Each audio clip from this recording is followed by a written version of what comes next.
now let's meet tonight's wrestlers for the Hawkeyes and your Lancers. Gentlemen, as we announce your names, please walk to the center of the mat and shake hands.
And from CBU, Max Uncharted.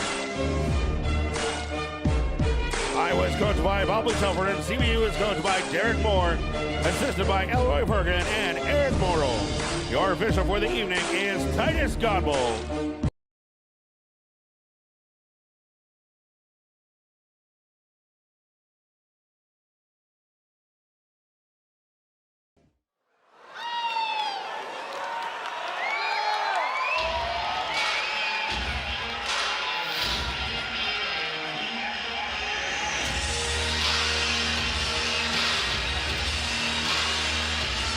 All right, folks, we are about to get underway, starting at 125, going right up the lineup, 10 weight classes. Some new look Iowa Hawkeyes here for the first time in the 2023-24 season. They have 8 out of the 10 weight classes are brand new. We're not starters last year. The only starters are returning starters, are Real Woods and Brody Teske. And I will say this, they picked up some Big 12 talent. They picked up a couple transfers in Franek, Caliendo, and Voinovich, and it fills out a pretty solid part of their lineup. Now, that's the middle of their lineup. Now, one of the things that I don't know if it came across in the broadcast, but at 174 pounds, on paper as of right now, Iowa has Aiden Riggins going. But I will say this, Gabe Arnold, who's a true freshman, wrestled for Iowa City last year, Iowa City High School, by way of Georgia. You know, he's warm, I can tell you that much. He went a real hard go before these lights went down. And so keep an eye on 174 pounds, folks. But right now we got 125. We've got Drake Ayala coming in against Elijah Griffith. And Griffith here, kind of, it looks to me, and again, this is my first season calling CBU duels. It looks to be that this kid really enjoys this sport. During warm-ups, he was gassing up the team. He was dancing around during warm-ups. Gives Coach Moore a good old point before they actually blow the whistle. Now Ayala, you're gonna watch a left-hand single leg, and he is good at it. Outside step to the other side. The kid has a tremendous amount of weapons. One of the best heights. There's a nice shot. And Griffith gets pulled out of bounds, and they'll go back to the neutral position, 0-0. Ayala, like I said, was one of the top high school wrestlers. Coming out and was stuck behind Spencer Lee for the last couple years. It's not a bad guy to have in the room with you. And you see him going. There's a nice overtie slide by. Griffith knows he got away with one. He was darn close there. But again, Ayala has a great left-hand single leg. He's gonna watch. There's a nice right-hand single leg by Griffith. Watch Ayala's right-hand club, and as soon as Griffith starts to reach with his right hand, he'll drop right in on a single leg.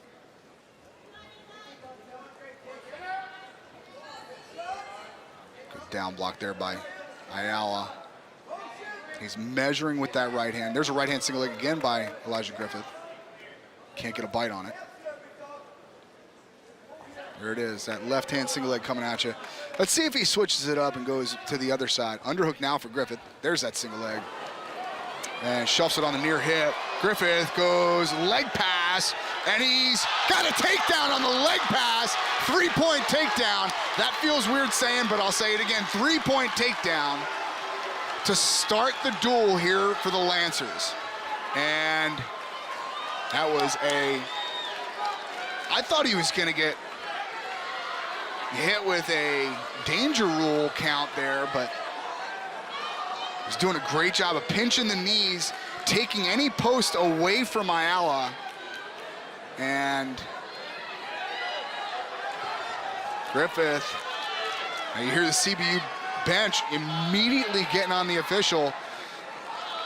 Ayala has yet to really come off of his belly in the, 37, 38. Stalemate is the call from the official. All right. Yeah, I guess that's maybe as good as close to a warning, I guess. Ayala will get a fresh start from referee's position.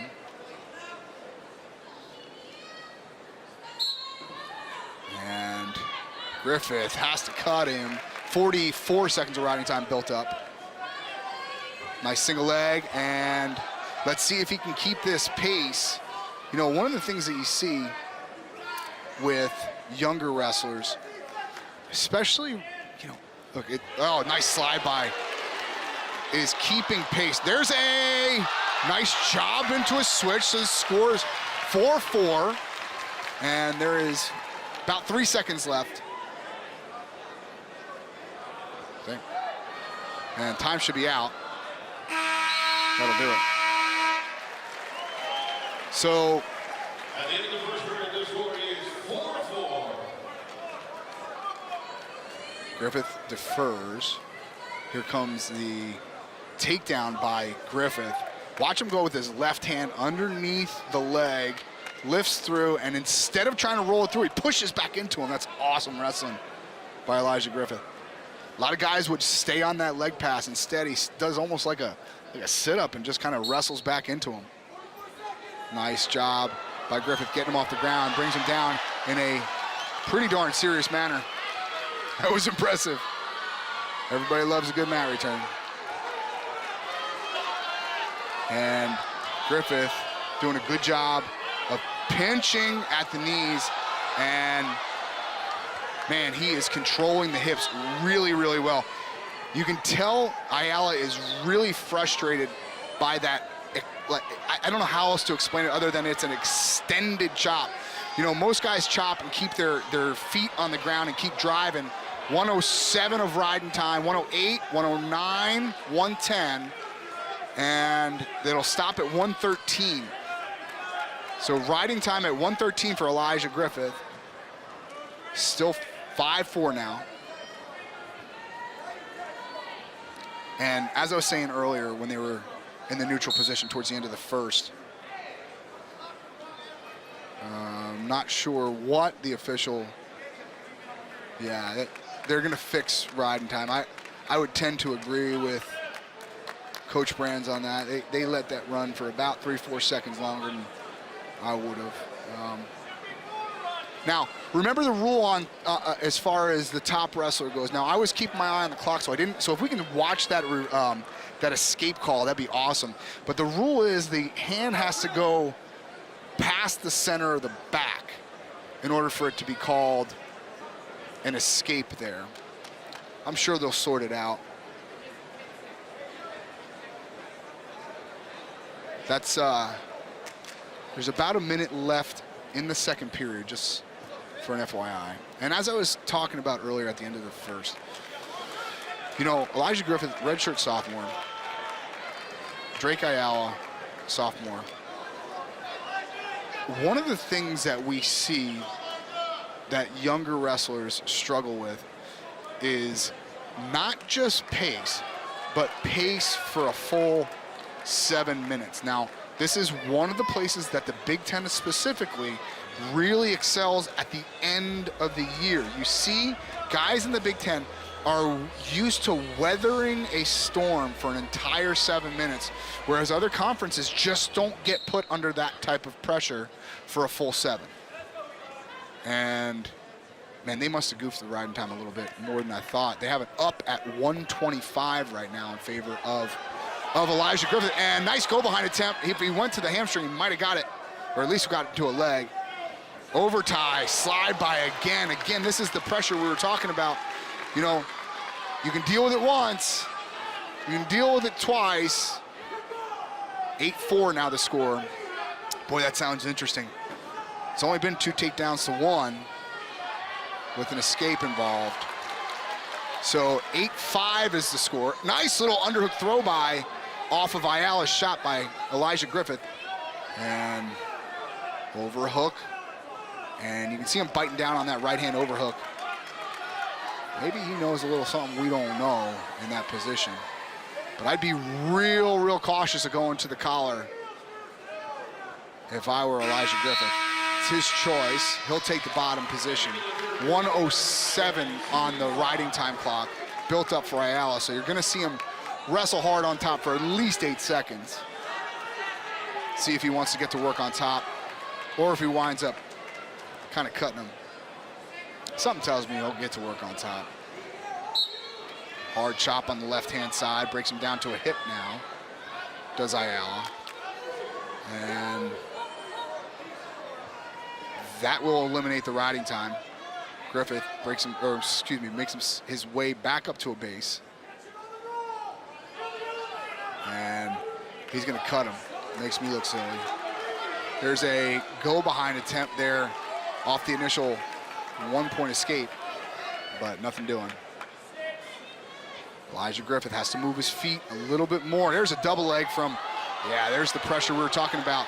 And Griffith gets Ayala gets a takedown now, makes it 11-6. And things are gonna get ugly here soon if Elijah Griffith doesn't pick up the pace.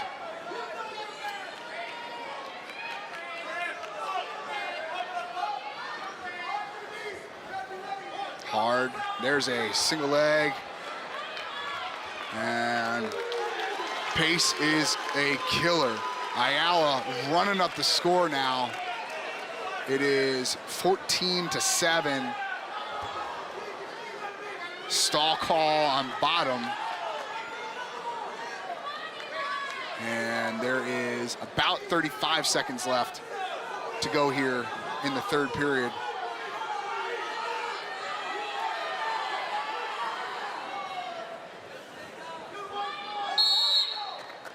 And I mean, yes, the ref was bored. So we'll go back to the center. No change in the score or the position.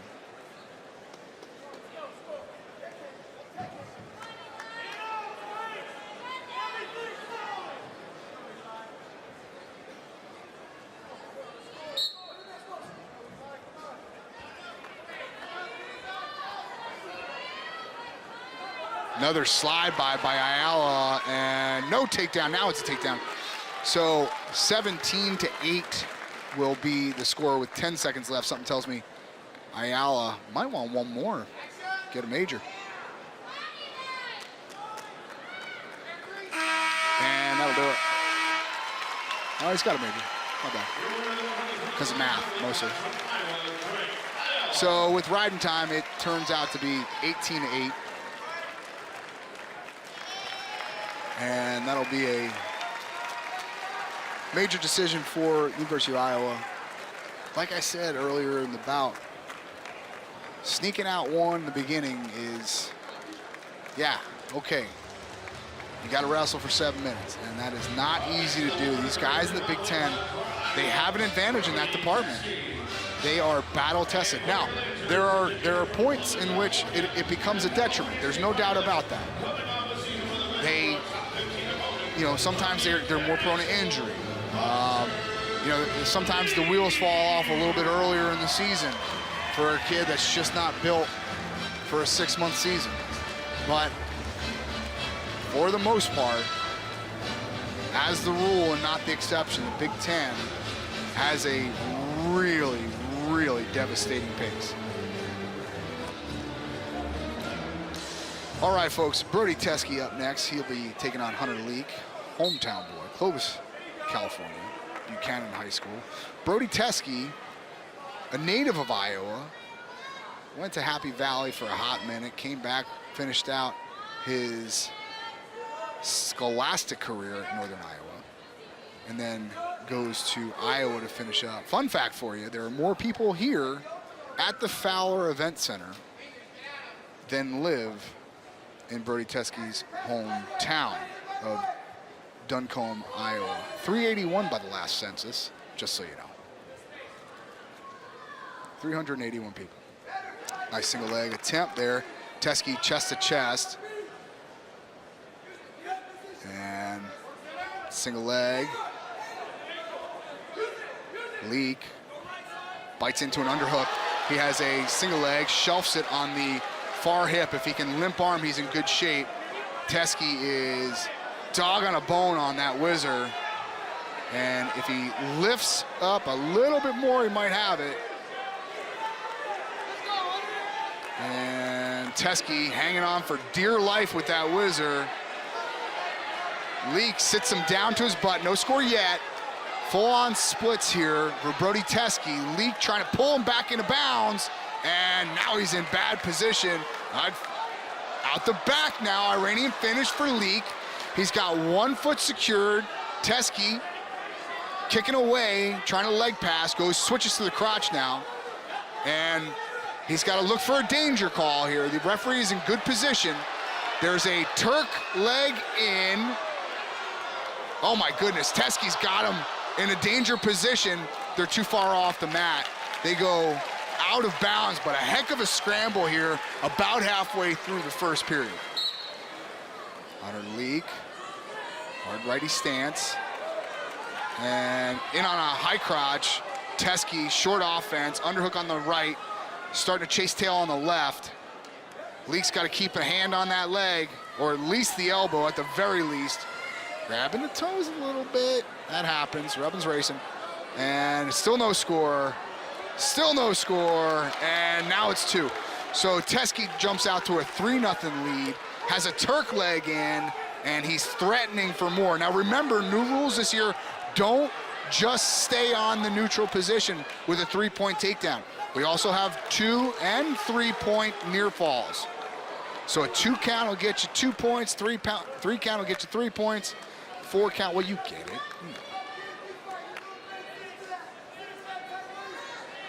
Hard ride here on the left-hand side for Brody Teske. Left hand half Nelson.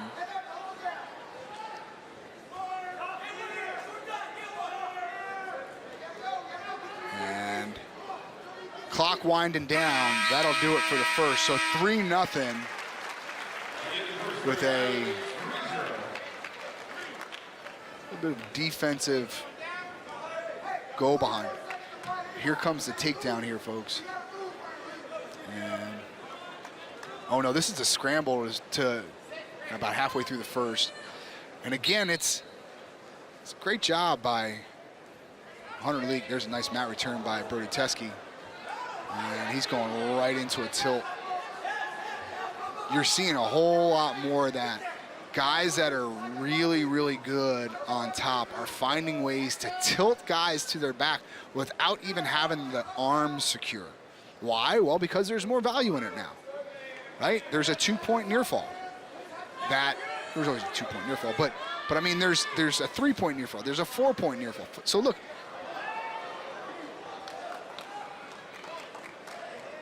So 2 so far.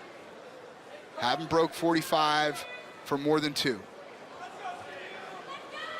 But it's hard for you to see with the camera angle, and it's no one's fault. They just keep on moving. It's hard to see, but when I was growing up, we had to have that arm secured to go into a tilt. Now these guys are just kind of like hanging on to it, I don't know, for lack of a better term, willy-nilly, and just keeping the tight waist and sneaking out of count. And near side, wrist, and it gets a 1 count. They go out of bounds. So Teske builds his lead to 5-0.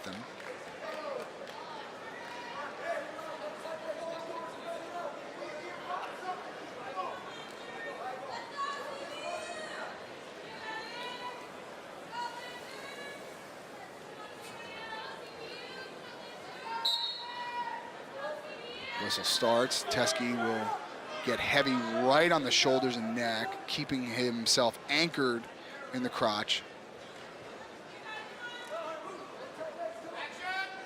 There's another claw tilt, I believe. Can't really see from my vantage point. Teske is really staying heavy on the head and shoulders of Leak. Leak did get a stall call a little bit earlier in the second period. 10 seconds left to go here, and a 1 count only. 1 count only. That was it, just a 1 count. So Teske will take a 6-0 lead. 6-0? 5-0. It says 6 on your graphics, but I believe it's 5. Yeah. 5-0 lead here into the third period.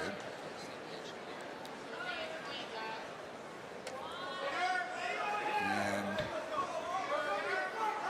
wrap tie here for Brody Teske. Lefty lead. Single leg attempt there by Hunter Leak. Teske pulling his arm out of short offense and collects another 3. That'll make it 8. Another major decision if it holds the way it is right now for the Hawkeyes. Riding time is up, creeping towards 3 minutes. And Leak catches an escape, so that makes it 8-1. Still has a major. High crotch, and again, we're talking about that pressure. There's a takedown. He has both legs, and he's on his butt. Another 3 points, making it 11-1. And they can score to bounds. Nice reverse. I spoke too soon, almost a reversal. Teske can scramble. No change. Great non-call by the official. How to jump the gun on that.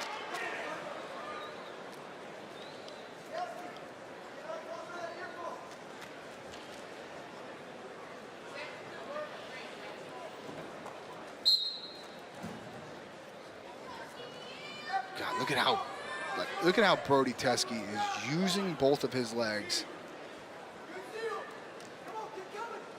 to drive his chest into the back and shoulders. Now, you'll see the referees start to count anywhere on the mat. If the top wrestler drops down to an ankle, they have a 5 count, or else it's a stall call. I was in on the refs meeting earlier, and so between that, the 3-point takedown, 2 and 3-point near falls, the only other thing that there's another stall call makes it 12-1. The only other thing that you have to concern yourself with as we start the 23-24 season is drop down rule. So as the top wrestler drops down to the leg, the bottom wrestler, that's a major decision for Brody Teske, 8-0 Iowa, going into 141 pounds. As I was saying, the bottom wrestler is required to turn and kick in order to start a count.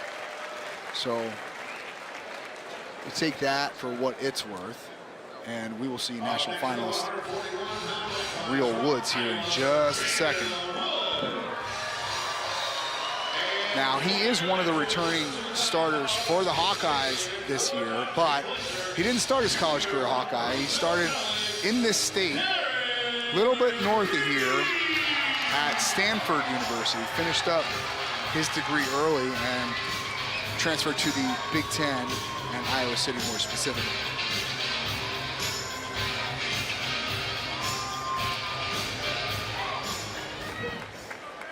All right, Darren Green here for the Lancers. Left-hand single leg.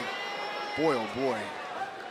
You know, I remember him having a lot. There's some great finishing moves on the mat by Real Woods. I want you to, if we can get a replay of that, that'd be awesome.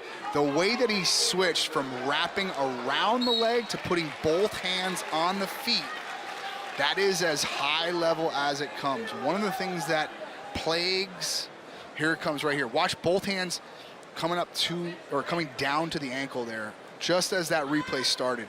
That is high level wrestling. And it's almost counterintuitive for a lot of the young wrestlers in this country. We're always taught, well, you gotta wrap your hand around the leg when you get a single leg. Well, that's where those shin whizzers come in. Here's a nice roll through hazard tilt by Real Woods. He's got a 4 count. Ref's got it in his pocket. Till the let's go of the wrist, he does, and 3-0 becomes 7-0 in a hurry. 7-0. You're not a minute in. Dude, here's another hazard tilt. That's pretty darn tight, too. Can't imagine he won't get another 4 set. I've seen people pinned in a tilt there. There's another 4, so it makes it 11. And riding time. Just about at a minute. And things going from bad to worse for young Mr. Green, as he has a NCAA finalist on top of him, and that guy is for realsies. Head lever breaks him down. I wonder if he'll switch to a bar or go back to that tilt. He has a bar with the right hand? Yep, bar with the right hand. Has him pinned through. Maybe a half with the left. Nope. Switches to a roll through. Gets at least another 2. Could be getting a fall with that tilt. He's darn close, but that's a 4 count, makes it 15. And we have our first period technical superior. Actually, they call it a tech fall? They call it a tech fall in college. First period tech fall for Real Woods, and he did it with a 3-point takedown and some hazard tilts on top.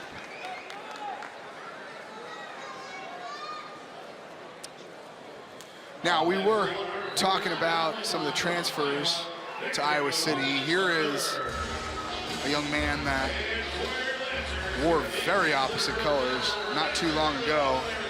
He was a Oklahoma State Cowboy as of last year and transfers to Iowa City and the Iowa Hawkeyes. And that's Victor Voinovich. He'll be taking on Dane Morton at 149 pounds here. Dane Morton from Winthrop, Minnesota. He is a graduate student here at CBU.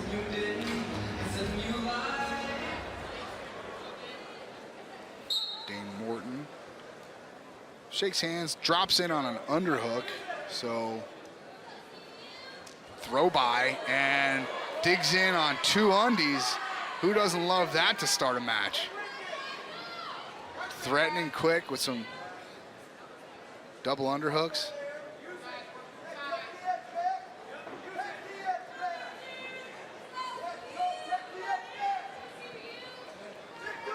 Voinovich blocking with the head. And stalemate call back to the center. Morton tells me he wants to get back to that hook. Yeah, he does. Thumb block, underhook.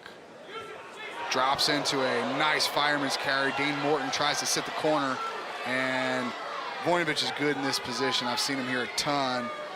Not too bad on top either, by the way. And Dane Morton doing a good job just kind of blocking off. Maybe the referee gets a little bit bored. Maybe you get your hips back a little bit. Great job by Dane Morton, really collecting his hips. Voinovich tries to lift, go Iranian. No score. Now, that's the type of position that I'd like to see the official give him a little bit more time in. Dane Morton did a phenomenal job of wrestling out of that crackback position, a position that Voinovich is pretty darn adept in. And he gets back to a solid defensive position, and the referee blows the whistle. Hand fighting, slide by attempt there. Underhook, back to that kind of under-over position for Dane Morton.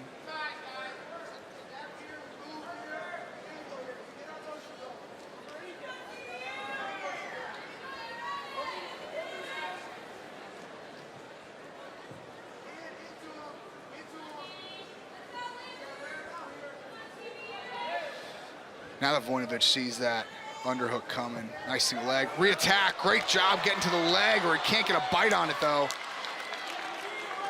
That was a pretty darn fast go behind. Tried to get to the leg, just couldn't get a good bite. Inside trip attempt there by Dane Morton. Nice snap down there by Voinovich. He has a front headlock. Pulls down, goes across the body. Almost a dress or dump position, but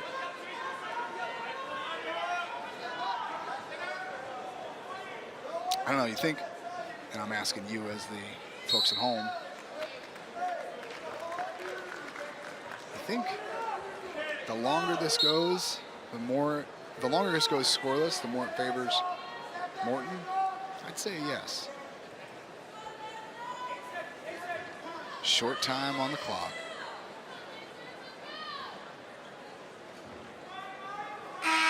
And that'll do it for the first. Goose eggs to start the first period here at 149 pounds.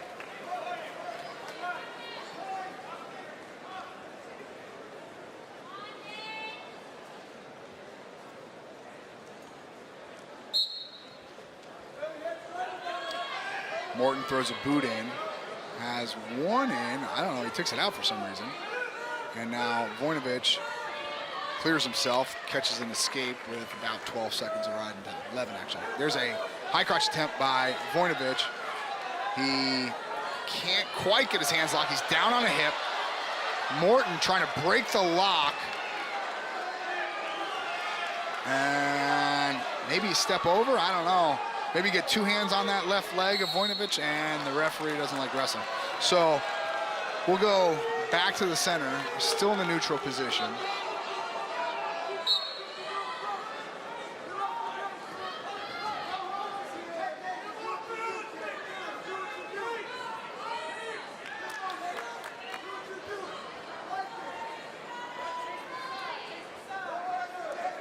Back to that under over. There's a underhook throw by for Dane Morton.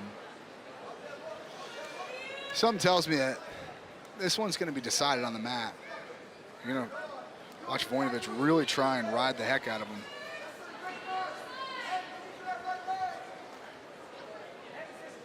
Morton circles.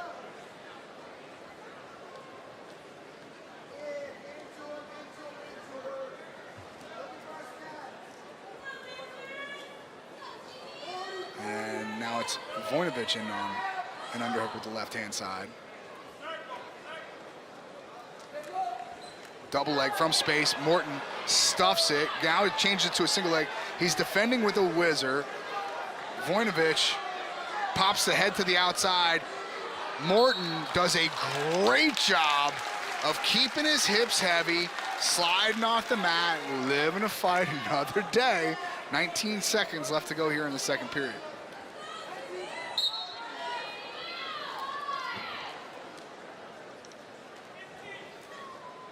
Voinovich has to know that he's going to have to put together a real serious ride here. Minute and 11 seconds to be exact, if he wants to have the lead in the third period. And the next period, the score is Iowa 1, CBU 0.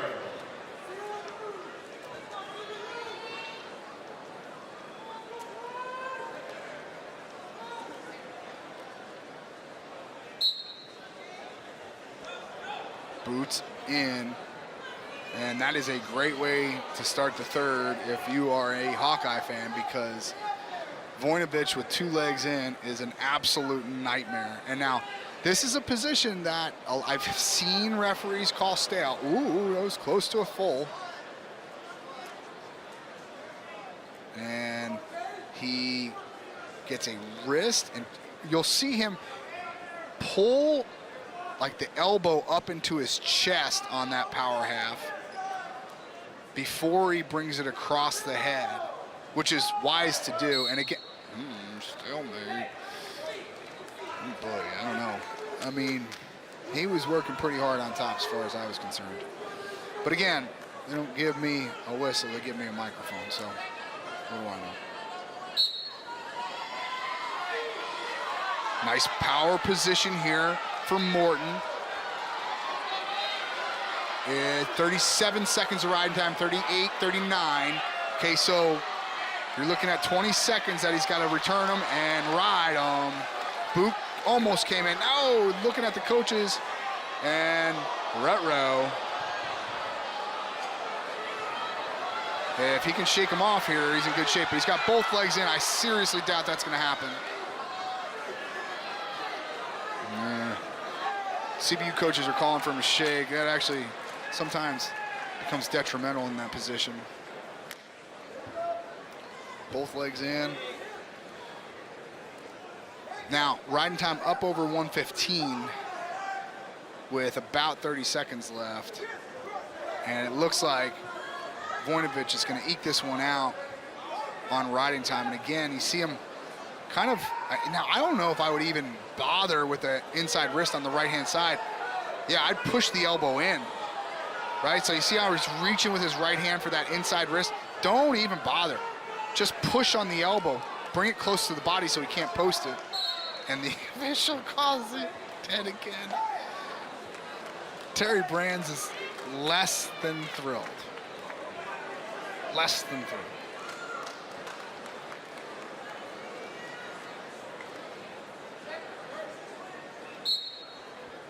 Switch attempt and no go.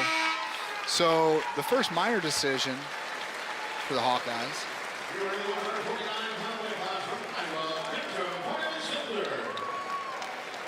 All right, up to 157 pounds. Jared Franick, another transfer from NDSU. He's ranked number 2 in the country.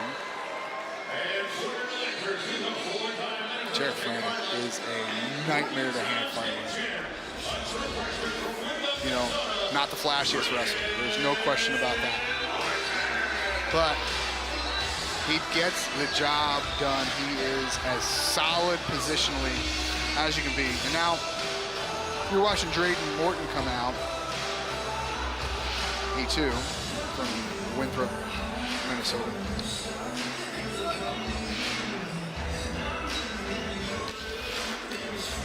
A little bit of a different build from his brother. Dane, a little shorter, stockier. Drayden, a little lower to the ground in his stance and longer, lankier in stature.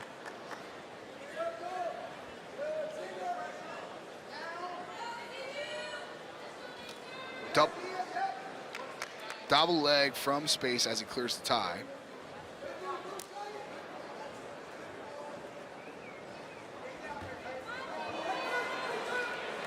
There's a single leg and a shin whizzer for Morton. Franick shelves it on the near hip, just like you're supposed to. Again, solid position here for Franek. And great job by Morton just trying to peel one of those hands. The longer that knee stays pointed towards the ground, the better it's going to be for which Morton is this? Drayden Morton. Okay. Franek wants that knee facing the ceiling. Great job by Morton keeping it down on the ground, keeping heavy on that whizzer. Now he's starting to think about offense himself. He's good. He looks like he's good from this position. I've not seen him wrestle much, but there are certain guys that have a longer, lankier build that can wrestle from that sit the corner position with the head tucked. Now Franek has a Turk leg, and if Morton doesn't change his position soon, inevitably that will be a takedown, especially as Franek starts to get his arm out. I would start going. If I had any tricks up my sleeve, I'd go right now. And there is one of them. He sat the corner, no score yet. Danger rule is nothing yet. Great feel by Morton. He's gonna sit out in 3. Oh my goodness. Gives up a takedown on the scramble. And Franek takes a 3-0 lead.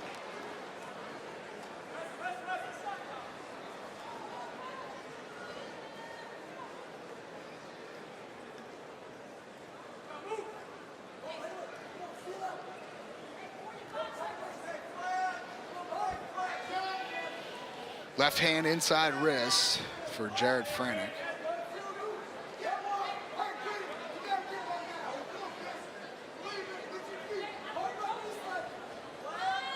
And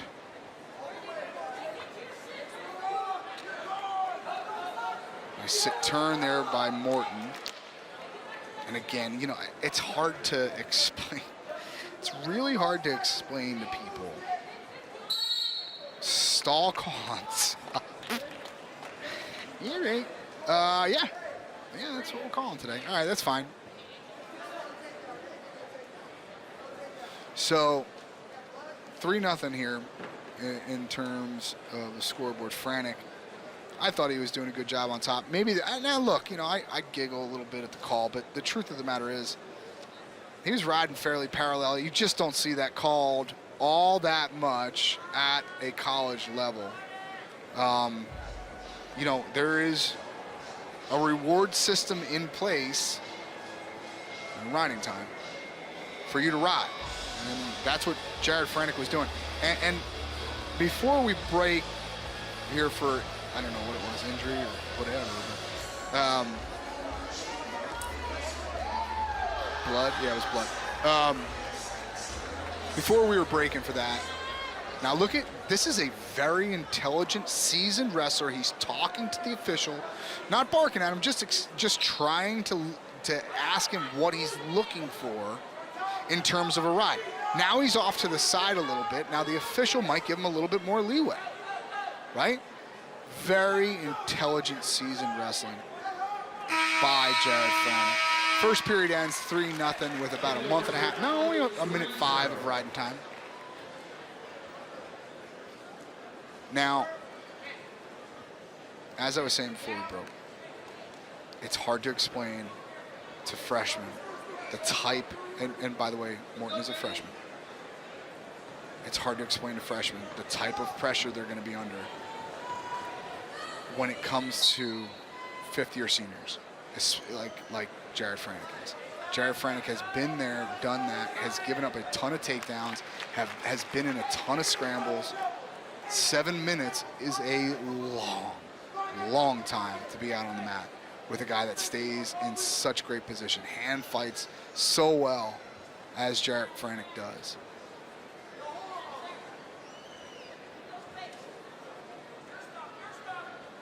There is a hard collar tie, and look, if you're Jared Franek, that's exactly where you want to be. Just pulling this young kid down by the ears until he gets tired of wrestling you and he comes out of position. There is a nice little stab step, level change. Franek down blocks at the level change.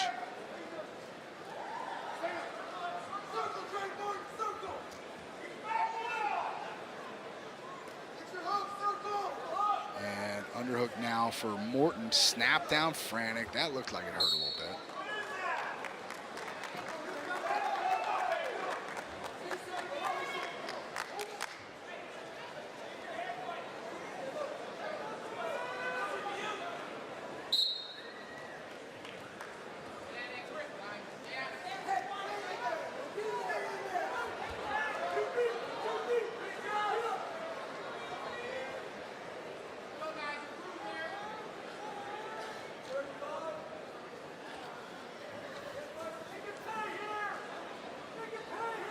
Coach Rollins checking in all the way from Ohio, excuse me. Our sentiments are shared. Neutral position, so 4-0 still for the Hawkeye.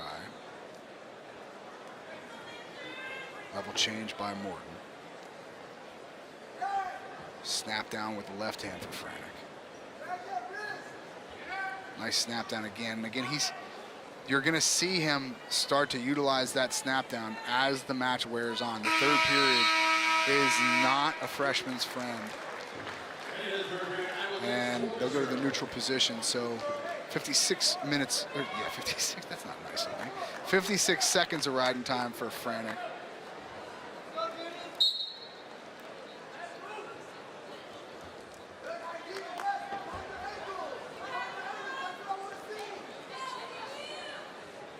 There is a single leg attempt and brings that chest over. He's got one leg, doesn't have the other one. If he sneaks his left arm through,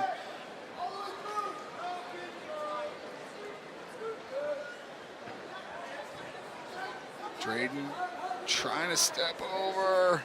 That leg is shelved. That is a tall order, and there's a takedown, 7-0, and the riding time will creep up over a minute here in just a sec. So I'm not sure if you guys have riding time graphics on your screen. There they are. Look at you guys are good. Up at 110 now. Blair ride on the left-hand side. Frantic is heavy. That is as heavy as 157 pounds. Can absolutely be. Ooh, wrong Coach Rollins. Sorry about that, Jimmy. My bad. Green stalling now.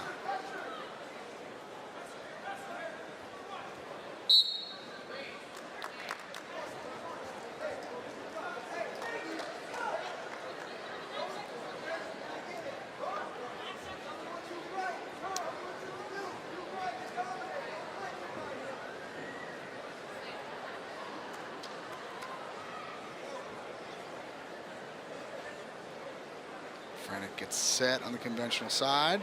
We go top man caution. You do have to get set there.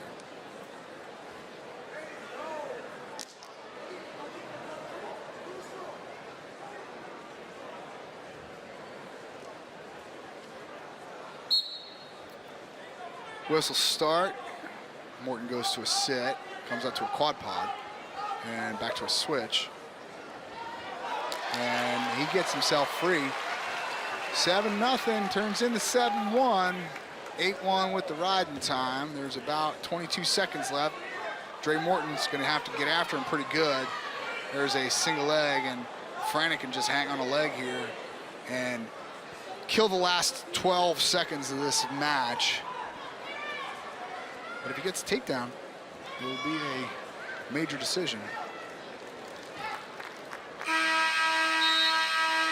That is a well-wrestled match by Jared Frantic.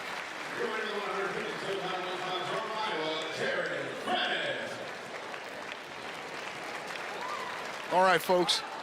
We're going to take a short break here, and we will be back with 165 pounds to conclusion right after this. Hello.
right, folks, second half of the opening weekend here in Riverside, California. Iowa Hawkeyes with a commanding 19-0 lead so far. And look, if we're gonna talk about the story of the duel so far, for me, it has been the Lancers are having a really hard time dealing with consistent pressure that these Hawkeyes are bringing on them. Look, it is a younger Lancer team. They are new to Division I wrestling. Last year was their first year in competition. They are, golly, they are really putting butts in the seats. They got a buzz about them, and they're on the uptick. There's no question about it. But the Hawkeyes right now, ranked number 2 in the country, they're just a little bit too much in every position, okay? And I think as this match kind of climbs towards heavyweight, one of the things that I want you to watch is belief start to set into this Lancer team, okay? There are a couple of question marks at the back end of the Iowa lineup, and there are a couple of wild cards, Peter Chardy, in the CBU lineup. So, again, I want you to kind of take notice. I'm sure that Coach Moore had a good amount to say to the Lancer team. Look, there are no moral victories in the NCAA, right?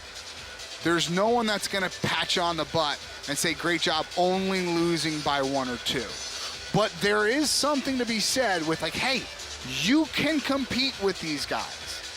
And when you have a team that believes that they can compete with some of the best in the country, that Iowa is definitely some of the best in the country, now you have a team that's going to go out there and fight for every takedown for 7 minutes. Now, again, I'm sure Coach Moore had some words of wisdom to speak to these kids at the half.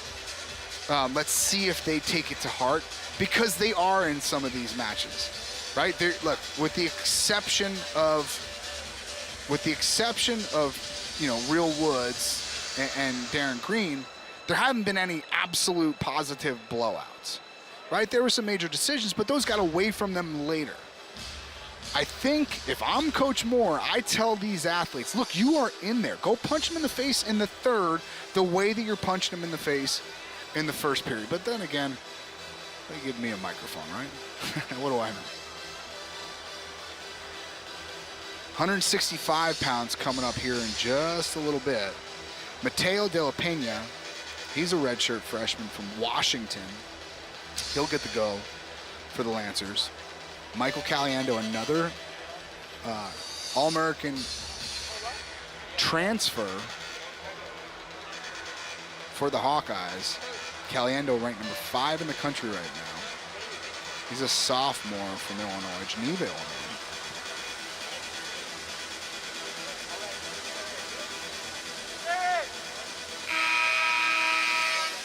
And we're gonna get moving here in just a second. 165 pounds coming up. We'll get a little, I don't know if you guys can hear the house mic, but look, here's the deal. There's a good amount of people at this match.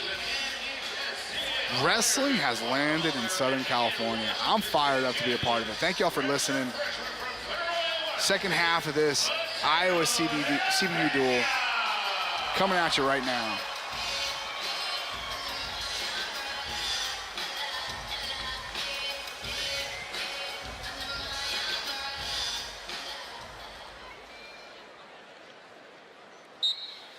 All right, whistle blows, they are underway. Elbow control to a far side pick, re-attack there by De La Pena, and Caliendo sits the corner for a second, then switches to baseline D. Great job, little scramble here to start the first. De La Pena doesn't have that much flexibility in the knee, so he'll give up a 3-point takedown here with about a minute in. 30 seconds in is what I meant to say. Gotta listen. Felt like a minute. That was a long scramble. Switch position, Caliendo cuts him. 3-1 now is the score.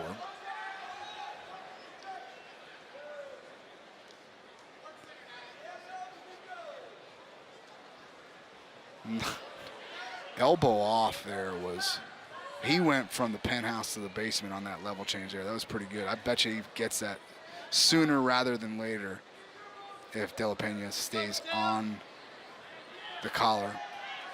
2-on-1.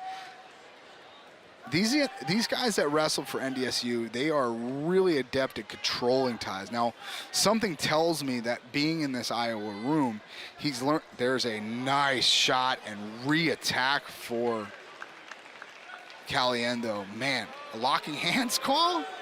I didn't see it, but yeah, okay. All right, well, 6-2 then.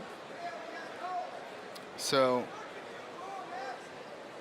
and as I was saying before, the locking hands call, that's a head lever, by the way.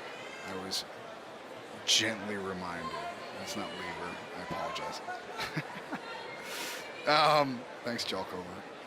So, as I was saying before the locking hands call, something tells me that the work that these guys, specifically Caliendo and Franek, have done in the NDSU room to get really good at controlling ties has only been added to.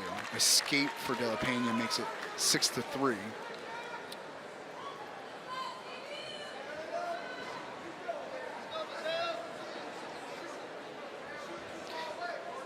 Yeah, you know, it's funny. A couple people getting to me right now, and Izzy Martinez is one of them. This is Caliendo's another Izzy kid. Nice boot scoot there.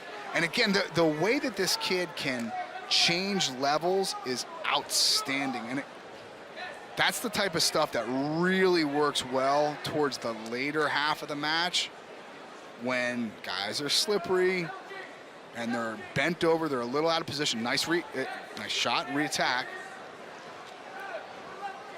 Real Woods being the other Izzy style kid.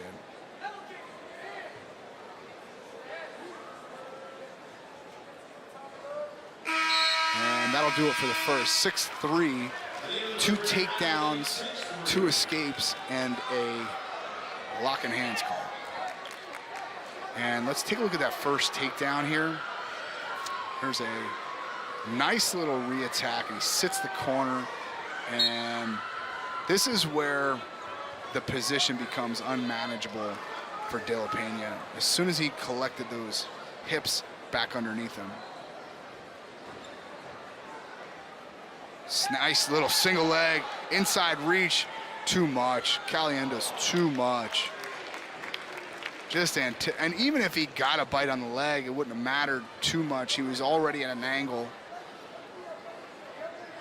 Caliendo, great defensive action there.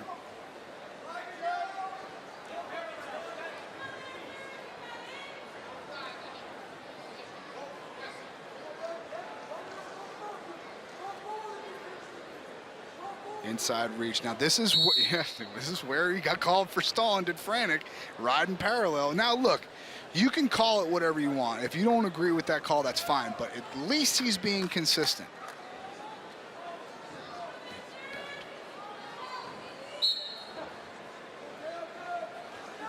Switch position, now he cuts him. So 123 of riding time and a 10-4 lead now for Caliendo. Nice high crotch there by De La Pena. He can switch off, or Caliendo cuts that angle. He's got an aspirin lock, and that is trouble. Sits him down, catches a double, and that's another 3. Everything that De La Pena throws at him, Caliendo has an absolute answer for. And there's a near fall that's going to be at least 4 points. Now, this is the only position that I was told by the official would be allowed to have the ankle without getting a stalling count of 5, okay? But if you have that ankle in that bow and arrow, I don't know what y'all call it, but bow and arrow position for near fall, and Not sure what the call was on that. 17-4 is the score, though, by the way. And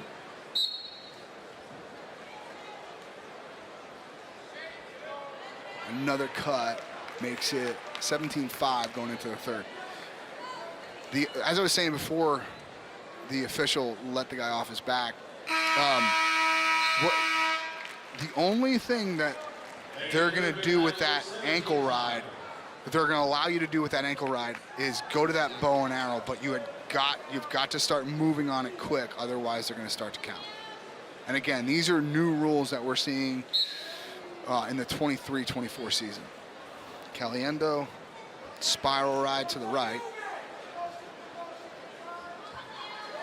Throws a half with the right now. He is a nightmare to deal with.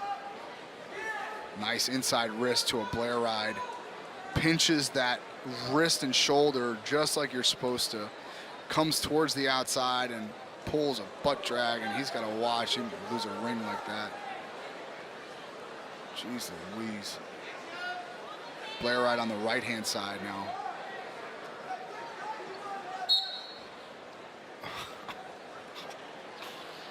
Called that one potentially dangerous, did the official. This whole sport's potentially dangerous.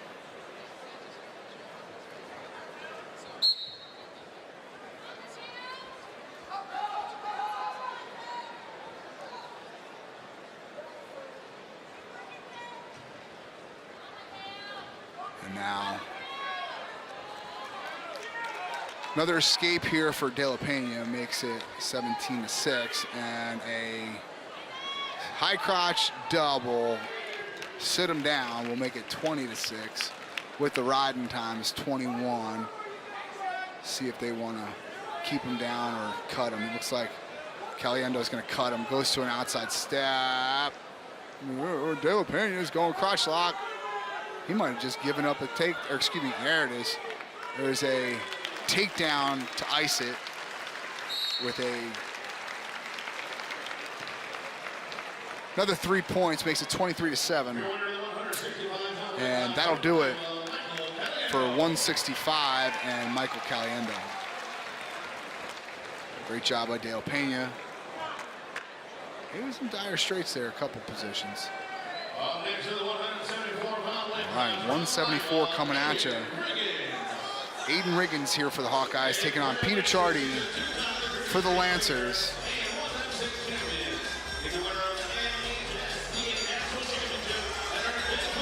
Let me tell you something. Think of a knuckleball wrestler. From what I remember of Peter Chardy when he was in high school wrestling in Dirty Jersey, and he wrestled for Bosco. From what I remember, he was more of a Tim Wakefield than he was a Roger Clemens. Got some jump to him, folks. There's a overtie snap for Chardy. Nice little stab at a single leg. Nice single leg there for Riggins. Comes up short offense here for a Chardy. He's got to keep that head buried.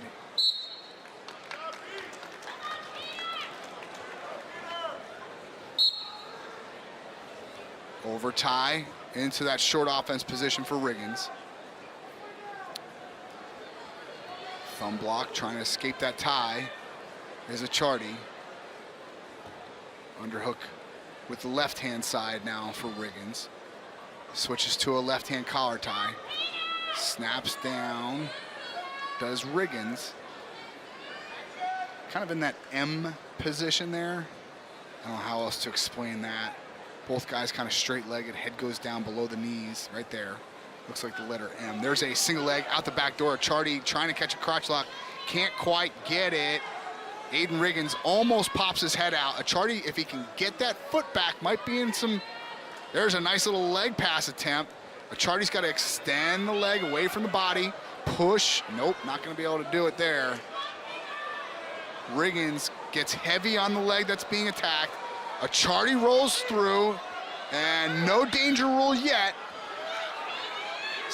Did I tell you we were a knuckleball? wrestler, I guess. Achardi still has the ankle, I believe. Riggins trying to catch an ankle himself. Achardi now making it his leg attack. Starts to sit, extend the leg away from the body. He wants to get it up on the left-hand hip. Nope, no score. Yeah, it is. Yeah, it is. Good call by the official, actually. No, it was. Under both arms, leg hooked. Whether it was a crazy leg or an actual a hooked leg is irrelevant.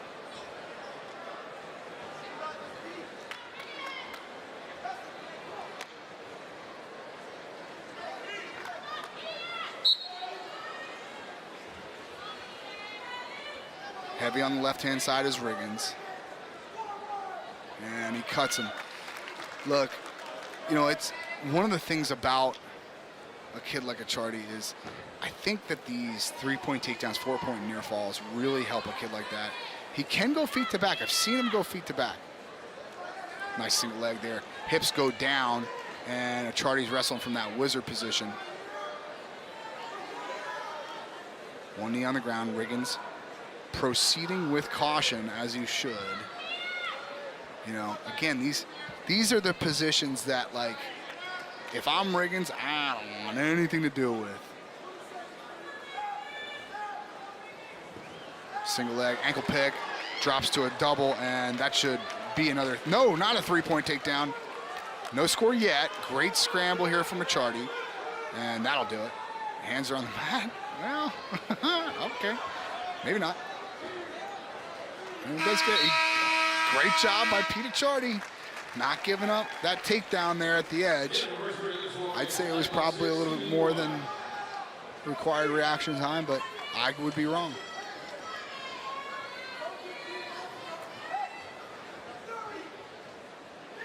Achardi set in the bottom position. 19 seconds of riding time built up for Riggins so far.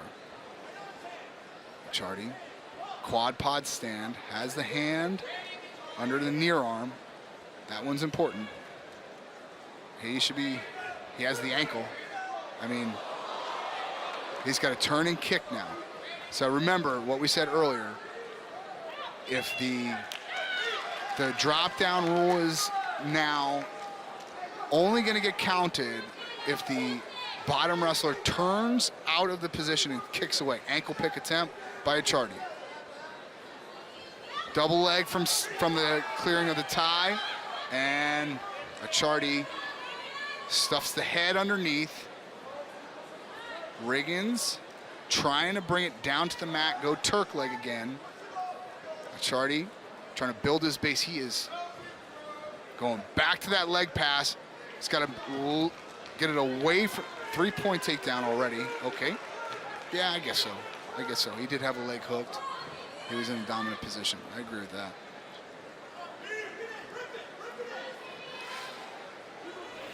So, riding time creeping over a minute right about now. 9-2 is the score. And 2 points. 1 point? What is he? I'm not sure what he's talking about. Escape. For Achardi makes it 10-3. I guess I called him a stall.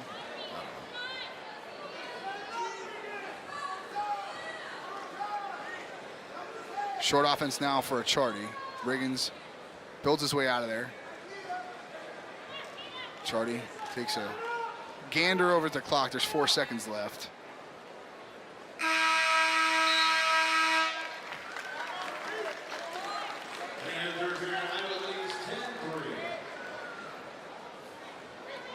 And Riggins will choose bottom.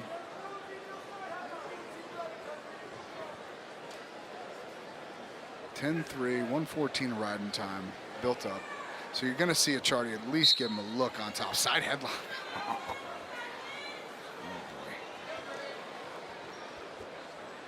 And maybe not. 106, 105, 104. 104 is the riding time so far built up by Riggins.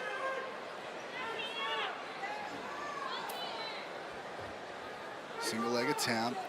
Great down block there by Riggins. Short offense.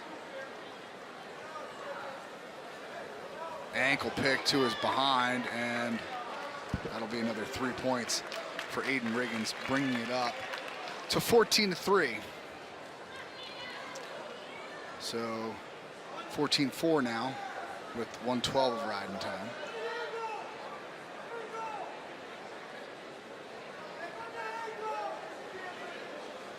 And let's see if Riggins goes to the other ankle. Nope, he decides to go to the hamstring. Achardi keeps that short offense. Let's see if he's got some tricks in here.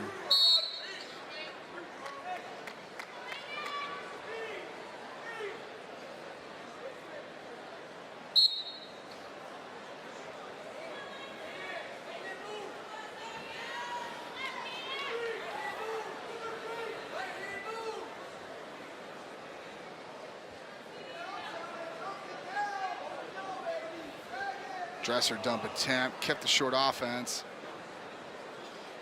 And out the back now for Riggins. Achardi switches to a crotch lock this time. 24 seconds left here on the match clock. No score, or excuse me, no change. They'll go back to the center in the neutral position. 19 seconds left now. Underhook Achardi.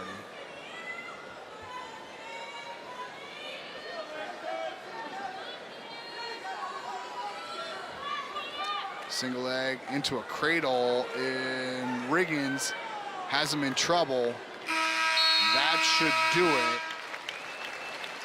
14-4, should be 17-4 with the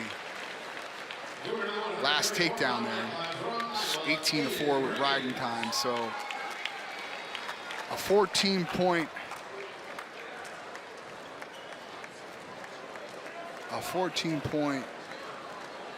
major decision for the Hawkeyes.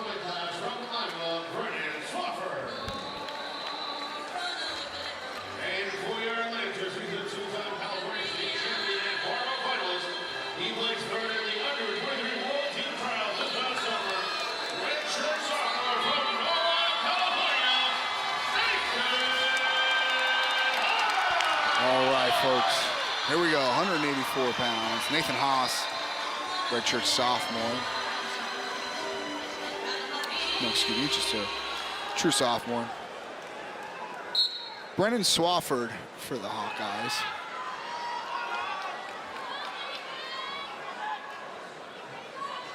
Snap here. There's a right-hand single leg for Swafford. Re-attack to a double, and no score on it. Great job there on the re-attack. These Lancer faithful here, very excited to hear Haas's name being announced over the PA. California kid. And back here from Nebraska just a year ago. There's a clear into a double leg, re-attack their attempt by Swafford.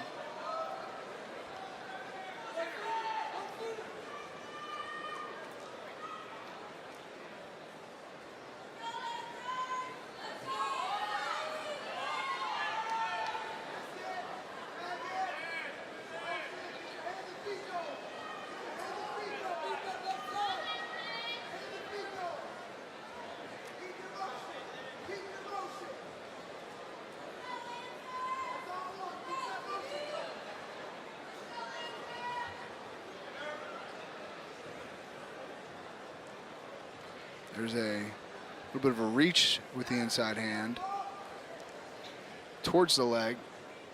About halfway through this first period, no score yet.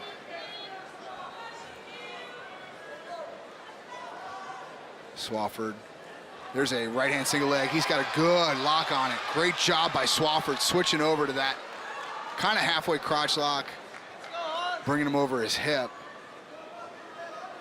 I don't know exactly what you call that, but when you keep that head stuffed in the center there, usually turns out pretty good for you.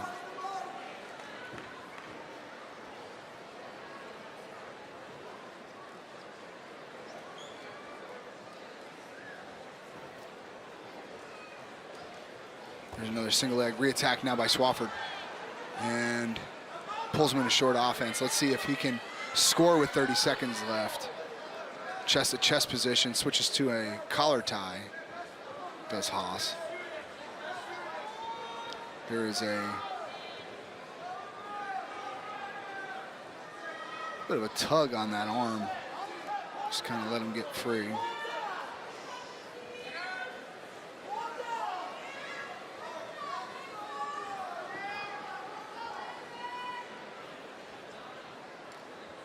Short time on the clock, and that'll do it for the first. So, set of goose eggs here in the first period.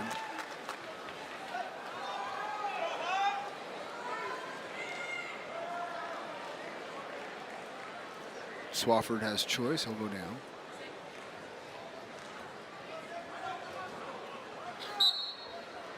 Roll on a Granby, and he puts him on his back.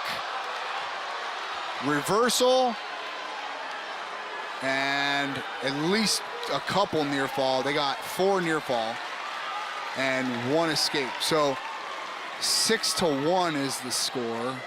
Good luck figuring out the riding time on that. Single leg, re-attack, off to a double. There's another 3 for Swafford, makes it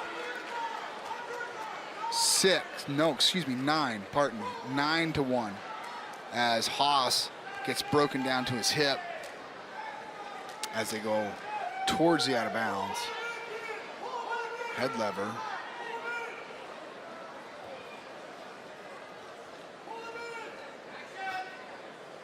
Now into a bar.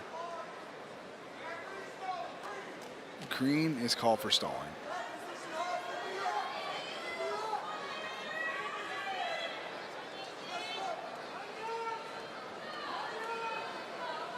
And all out of bounds. 45 seconds of riding time. 50 seconds left here on the match clock in the second period.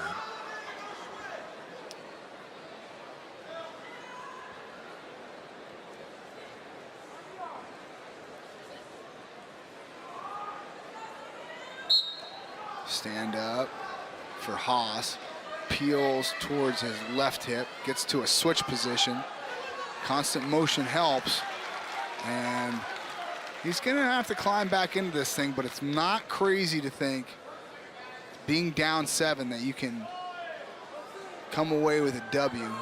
Riding time not a factor yet. 55 seconds of riding time so far. I do believe that something tells me that Haas will choose bottom in the third, and if that's the case, I don't know, maybe he won't. He's within 7. That's a takedown and a set of backs now. But maybe he doesn't choose down.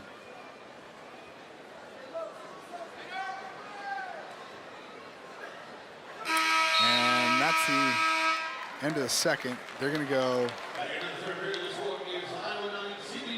We're going to go to a replay on that takedown, I assume. Nope, this is the roll through. Oh, this is where he put him on his back. Yeah, that's a solid replay. And brings him right to his back to Swafford. So, as we start the third, Haas does choose. Oh, he gets a switch, standing reversal. All right, he's got some, oh boy. A little bit of pop in the crowd with the half and crotch on the mat return. Haas wants this crowd into it. 9-4. Make sure that the riding time is going down now. And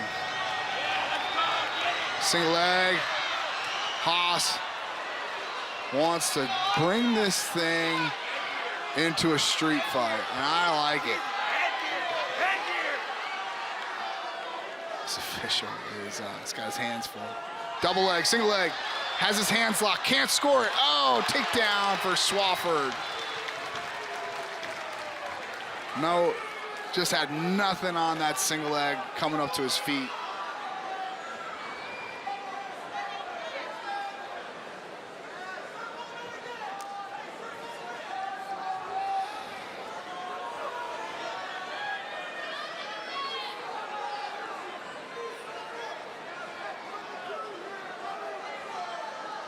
So Swafford catching a bar, and there's a stall call for his efforts, and 1 point for red. Crossface to bring him back in bounds, I'd assume. Oh, there's that. He's got to move with it. Chose to let it go. The official let him know.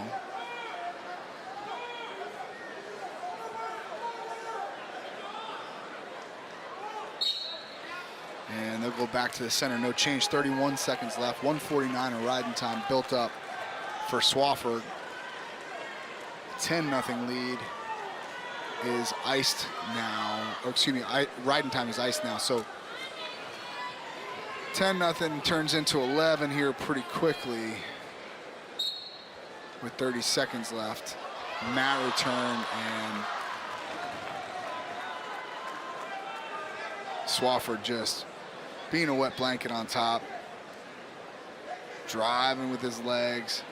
Coming out to the side. Now he's got a hammer lockout. And let's see if he uses it or just trying to hold the period here. Hold the match here. 3 seconds left, and that should do it. Swafford finishes strong with a major decision. And this is the good old mat return there.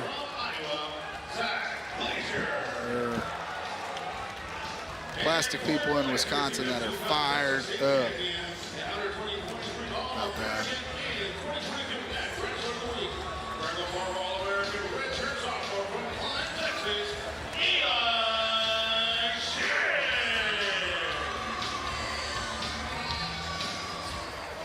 All right.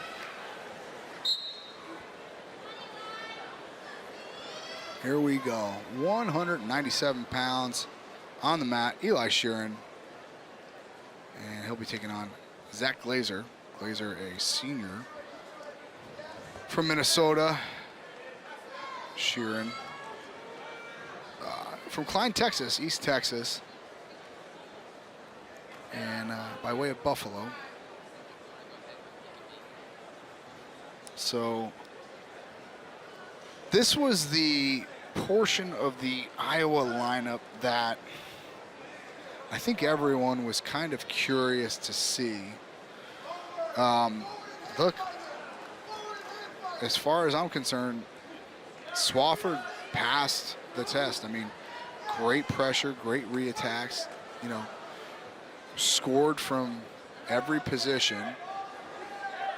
Offense, defense, special teams, in case you're not paying attention.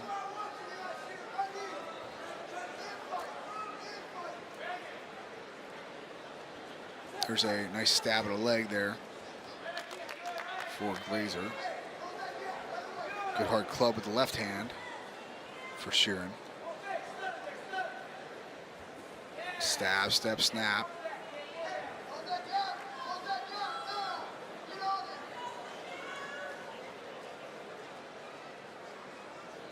And collar ties have been the story of this one so far.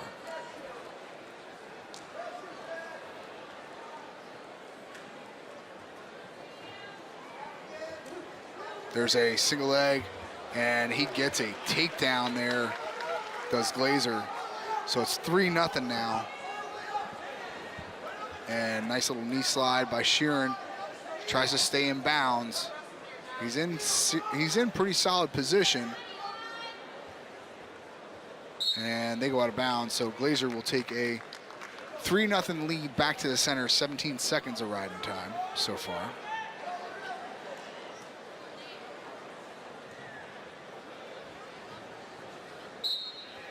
There is a mat return and good claw ride on the right.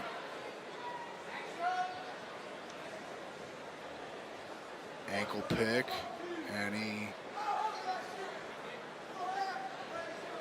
nice job picking those ankles across the body. I mean, it helps when you're tall for the weight to be able to do that. But Sheeran's position has gone from bad to worse right now.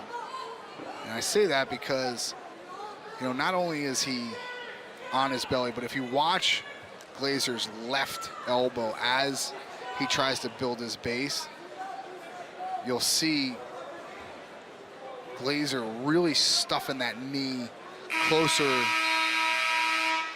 you know, to his behind than it is to his belly, so that he can't really build a base down there. Excellent top wrestling there by Glazer.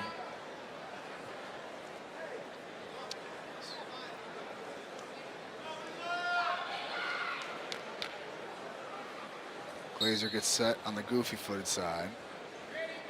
Lift and no return yet. Lift to the other side, return. Claw ride from the quad pod. There's that nice little ankle pick, and you're seeing the official call him whether he has the ankle or not. He didn't, but that's fine.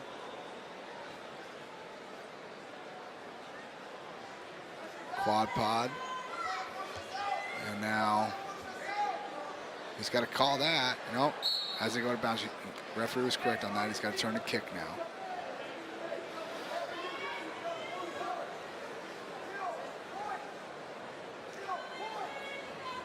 So riding time at 1:42. There's a caution on Glazer.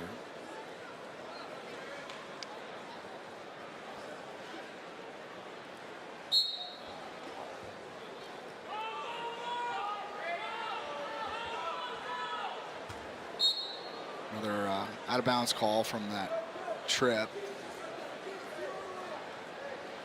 And Glazer will go back to the center.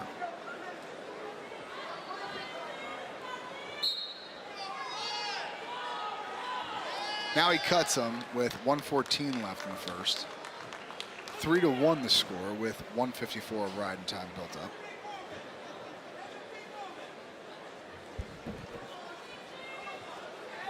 Level change, snap down for Sheeran.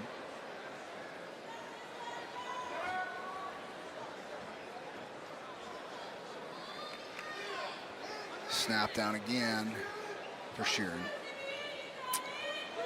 Lots of collar ties here.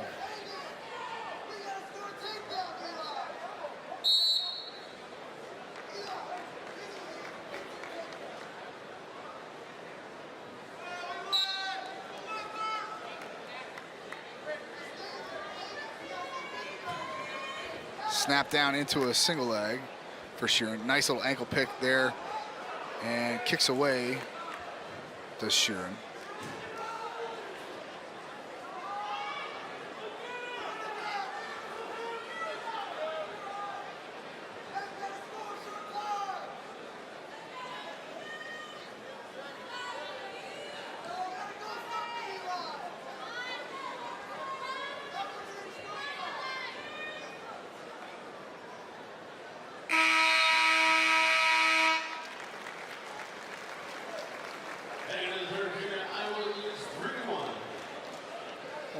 So the third period will start with Sheeran looking at his coaches and asking if he can cut him.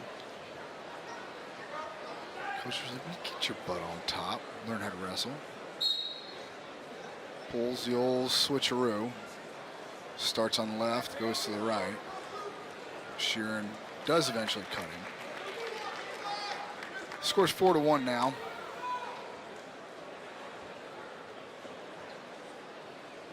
Oh, nice single leg. I guess he pulled him right into that. And now Glazer chasing tail, heavy hips, good solid position, and he'll get a takedown. So 7-1. Let's see if Glazer decides to cut him. And you're seeing Coach Terry Brand saying, hey, let's run it up right now.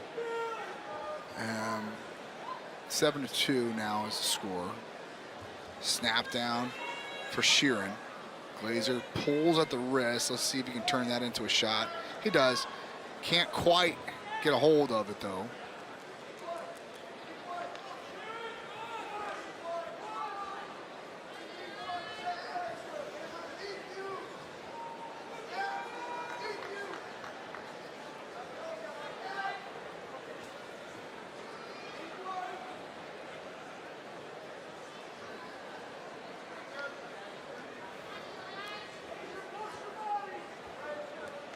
Nice single leg. And he switches to the back hook, comes out the back, hooks that leg in a Turk position, pulls the left arm out. He's fine. Right arm is trouble. That's trouble for Sheeran, and he's got 3 for a takedown, looking to add to it.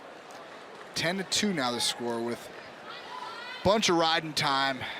And if he stays on top, or even if he doesn't, he's going to have a major decision for the Hawkeyes. 32-0 is the team score right now. Soon to be 30. Well, maybe not. Yeah, still gonna be a major, right? Yeah, because math.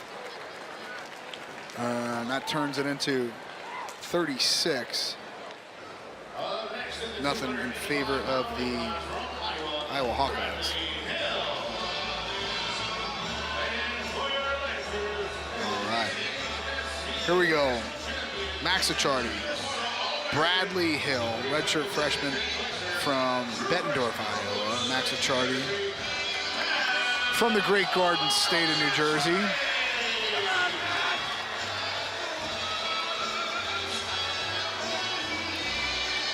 And what could be more Jersey than coming out?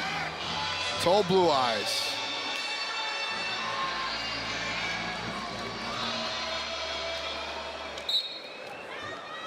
Over tie for Achardi. Slide by attempt. Double from space. Low double, maybe a low single. I don't know if he could have gotten to both.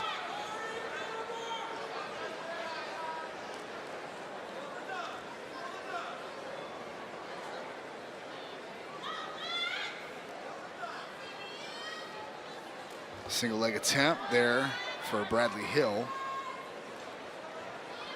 Achardi gives him a little space, catches a breather, back into a tie. Over tie slide by for Achardi.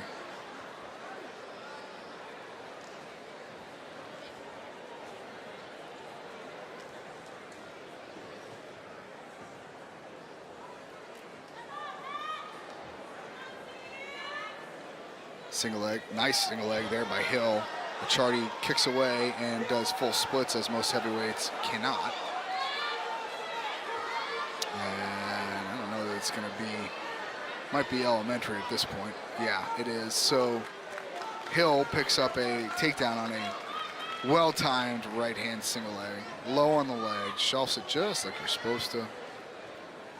And he'll get to work on top.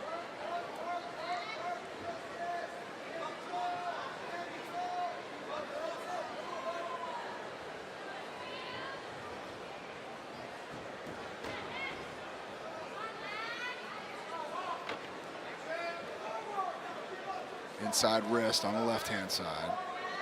Achardi trying to swing his hand out. Oh, nice. That's really hard to do, and that's even harder at a heavyweight level. See Coach Terry Brands getting after Hill pretty good there.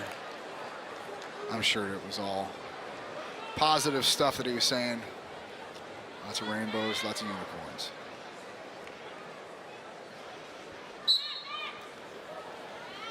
For real though, like what Achardi just did on bottom, clearing the hips, and instead of going to a Granby roll, which would have been one shoulder, he kind of cartwheels. It's really hard to do, and it's especially hard to do with what looks like 240 pounds on top of you. Not the biggest heavyweight in the world, but I don't care. He's bigger than me. Achardi trying to build his base. Hill keeping heavy on the right-hand side. Riding time up over a minute now. It's 3-0 Hill as we're winding down here in the first. Winding down in the match, or the duel itself, rather. So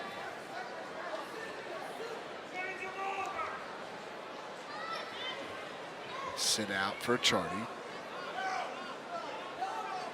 Waterfall position for Hill. That'll do it for the first. So At the end of the first period, the score is Iowa 3, CBU 0.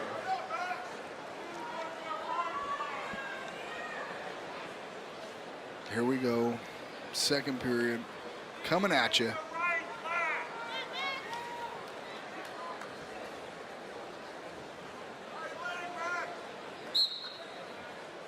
Snap down on the right-hand side.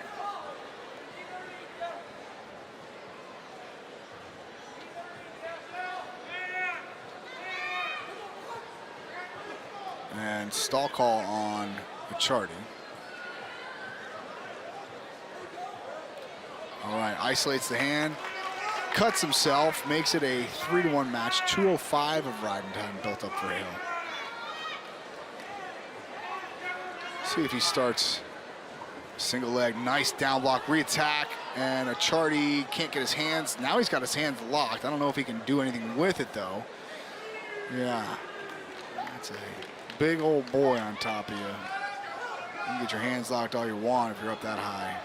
Ain't gonna make much of a difference. So Hill cuts him, and Achardi gets an escape, and it makes it 6-2, 2:15 of riding time.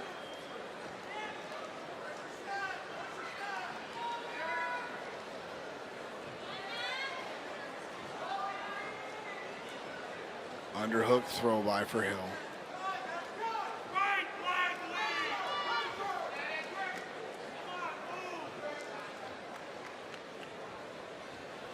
Nice single leg, and Hill shelves it, and Achardi tries to get into the splits position again. Doesn't mean a whole lot.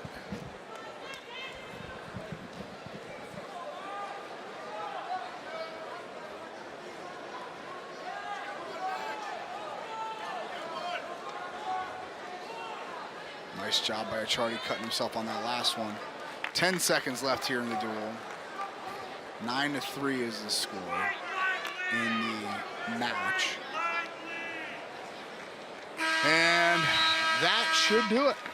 Oh no, I'm sorry. One more period. My bad, sorry. I was cutting a little bit close. 9-3 the score now.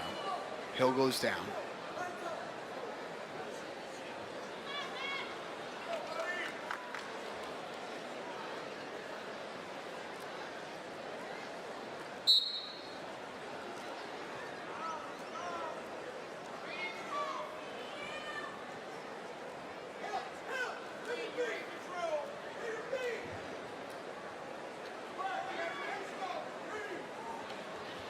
Achardi kicks the leg, and that brought the crowd into the match, if nothing else.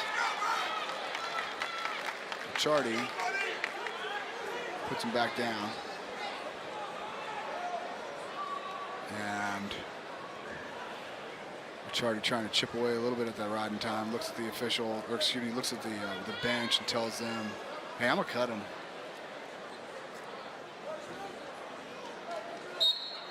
He goes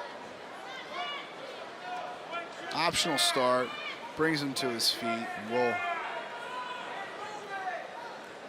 get to work in the neutral position here. About 90 seconds left. There's a swing and a miss by Achardi. He slipped. It happens. It's a long match. And I believe Hill has a Turk leg over there. I can't really see. He does have, yep, bottom leg's hooked. And if he can get under the chin, elevate the leg is probably more important than getting underneath the chin, but yeah. So he got underneath the chin, but he didn't elevate the leg. So Blair ride brings it out to a hammerlock. If he can get both knees on the head, or like kind of straddling the head, he's in business.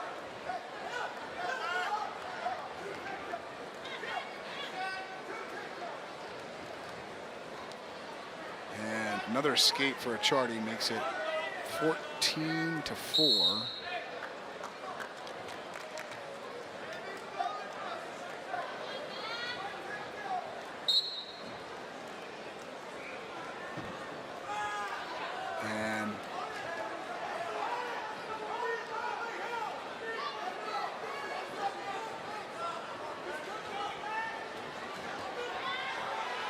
Nice hips for Hill.